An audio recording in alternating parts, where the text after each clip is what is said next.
বাংলাদেশের স্বাধীনতার আগেই পাকিস্তান নৌবাহিনীতে কর্মরত ছিলেন মাহবুব আলী খান। মুক্তিযুদ্ধ চলাকালে দেশপ্রেমের কারণে পশ্চিম পাকিস্তানে তাকে পরিবারসহ গৃহবন্দী করে রাখা হয় দীর্ঘ 2 বছর। অবশেষে 1973 সালে স্ত্রী ও 2 কন্যাকে নিয়ে আফগানিস্তান ও ভারত হয়ে বাংলাদেশে ফিরে আসেন তিনি। বাংলাদেশে ফিরে আসার পর বঙ্গবন্ধু শেখ মুজিবুর রহমান তাকে নৌবাহিনী আধুনিক করার দায়িত্ব দেন। স্বাধীনতার স্থপতির সঙ্গে তার ঘনিষ্ঠ সম্পর্ক ছিল। মুক্তিযুদ্ধের সেনাপতি জেনারেল এম.এ.জি. ওসমানীর সঙ্গে চাচাতো ভাই হওয়ার সুবাদেও নৌবাহিনীর উন্নয়নে বিশেষ অবদান রাখেন।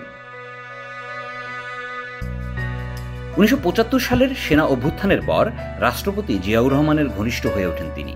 জিয়াউর রহমানের বড় ভাই রেজাউর রহমান ছিলেন তার নৌবাহিনীর সহকর্মী। সেই সূত্রেই 2 পরিবারের মধ্যে নিবিড় সম্পর্ক গড়ে ওঠে এবং পরবর্তীতে তার কনিষ্ঠ কন্যা জুবাইদা রহমান বিয়ে করেন তারেক রহমানকে। জিয়াউর রহমানের আমলে তিনি নৌবাহিনী প্রধান এবং ডাক ও টেলিযোগাযোগ মন্ত্রীর দায়িত্ব পালন করেন। 1982 সালে সামরিক আইন জারির পর অ্যাডমিরাল মাহবুব আলী খান উপপ্রধান সামরিক আইন প্রশাসক নিযুক্ত হন এবং পরে যোগাযোগ মন্ত্রী ও কৃষিমন্ত্রীর দায়িত্ব পালন করেন।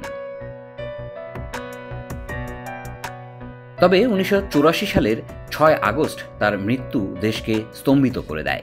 তার আগের দিন 5 আগস্ট বাংলাদেশ বিমানের ভয়াবহ দুর্ঘটনার পর উদ্ধার তৎপরতায় তিনি সরাসরি নেতৃত্ব দেন। দায়িত্ব পালনের মাঝেই হৃদরোগে আক্রান্ত হয়ে সম্মিলিত সামরিক হাসপাতালে মৃত্যুবরণ করেন মাত্র 49 বছর বয়সে। এরশাদ সরকারের সময় রাষ্ট্রীয়ভাবে তার মৃত্যু হৃদযন্ত্রের ক্রিয়া বন্ধ হয়েছে বলে ঘোষণা করা হলেও তখনই প্রশ্ন উঠেছিল, এটি কি স্বাভাবিক মৃত্যু নাকি পরিকল্পিত হত্যাকাণ্ড?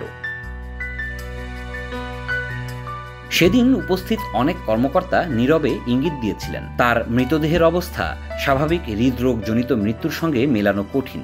সরকারি তদন্ত কমিটি গঠন হলেও সেই রিপোর্ট আর প্রকাশিত হয়নি। আজও জানা যায়নি ময়নাতদন্ত হয়েছিল কিনা কিংবা আসল কারণ কি ছিল। বিশ্লেষকরা মনে করেন তার রহস্যময় মৃত্যু শুধু সেনাবাহিনীর ভেতরে বিভাজন ও রাজনৈতিক অস্থিরতার প্রেক্ষাপটেই নয়, আন্তর্জাতিক কূটনীতির সঙ্গেও জড়িয়ে থাকতে পারে। বিশেষ করে দক্ষিণ তালপট্টি দ্বীপ ইস্যুতে তার সাহসী অবস্থান ভারতের জন্য অস্বস্তিকর হয়ে উঠেছিল। বঙ্গোপসাগরে উদিত সেই দ্বীপে বাংলাদেশি পতাকা স্থাপনের উদ্যোগ সরাসরি তার নেতৃত্বে হয়। ধারণা করা হয় ভারতের কিছু মহলে তাকে একটি সমস্যা হিসেবেও দেখা হয়েছিল। অতএব তার আকস্মিক মৃত্যুতে ভারতের গোয়েন্দা সংস্থার সংশ্লিষ্টতা থাকার গুঞ্জন তখন থেকেই চালু হয়, যদিও কোনো সুনির্দিষ্ট প্রমাণ কখনো প্রকাশ পায়নি। আজও ইতিহাসের অন্ধকারে ঢাকা পড়ে আছে সেই মৃত্যু। দেশপ্রেমিক ও দূরদর্শী সামরিক কর্মকর্তা মাহবুব আলী খানের অবদান যত উজ্জ্বল, তার মৃত্যুর অধ্যায় ততটাই রহস্যে মোড়া। রাষ্ট্র এখনও তার মৃত্যু নিয়ে তদন্ত প্রতিবেদন প্রকাশ করেনি।